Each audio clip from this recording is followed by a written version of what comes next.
Puji Tuhan, renungan kita hari ini berjudul Perubahan Hidup, Bukti Kegerakan Rohani.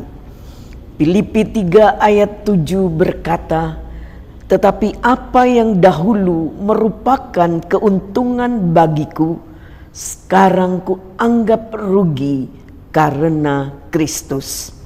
Sepanjang sejarah gereja telah sering terjadi kegerakan demi kegerakan, besar atau kecil, yang dilakukan Tuhan.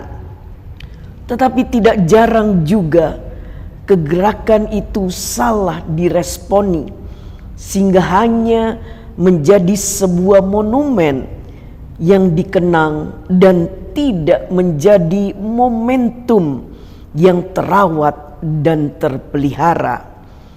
Kegerakan rohani sejatinya harus bermuara kepada perubahan hidup seseorang ke arah keserupaan dengan Kristus. Mari belajar dari perubahan hidup Paulus dalam suratan Filipi ayat yang keempat sampai ayat yang ke-16 dalam pasal yang ketiga. Yang pertama, meninggalkan masa lalu. Ayat 4 sampai ayat yang ke-9. "Sekalipun aku ada alasan untuk menaruh percaya kepada hal-hal lahiriah, jika ada orang lain menyangka dapat menaruh percaya pada hal lahiriah, aku lebih lagi. Tetapi apa yang dahulu merupakan keuntungan bagiku, sekarang kuanggap rugi karena Kristus." Seorang hamba kegerakan akan dengan penuh kerelaan meninggalkan dan menanggalkan masa lalunya. Masa lalu yang oleh sebagian orang sering dibanggakan adalah sampah menurut Paulus. Tetapi bila dibandingkan dengan kemuliaan yang didapatkan di dalam Kristus Yesus, orang yang terlibat dalam kegerakan rohani akan melupakan masa lalu manis atau pahit agar dapat berfokus kepada masa depan.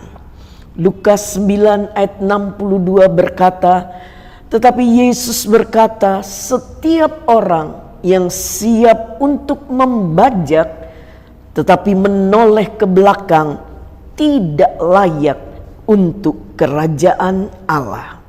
Yang kedua, mengenal Tuhan.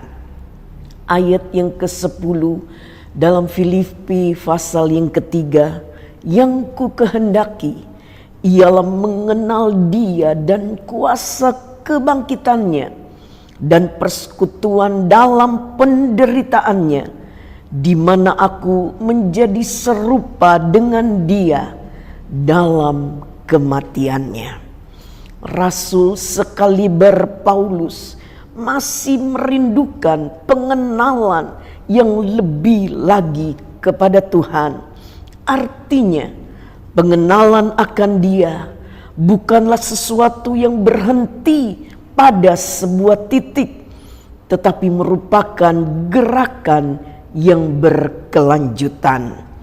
Makin hari kita diundang untuk makin dalam mengenal Allah dengan kehendak dan rencananya.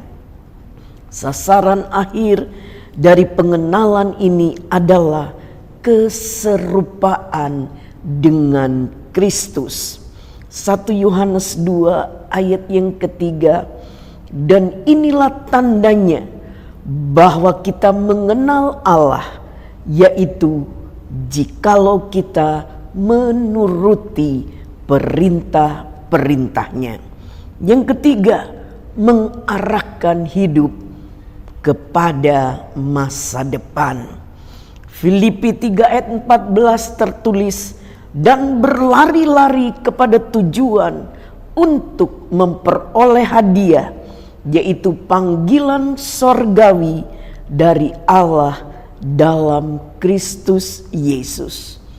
Fokus hidup Paulus diarahkan pada hadiah surgawi di depan.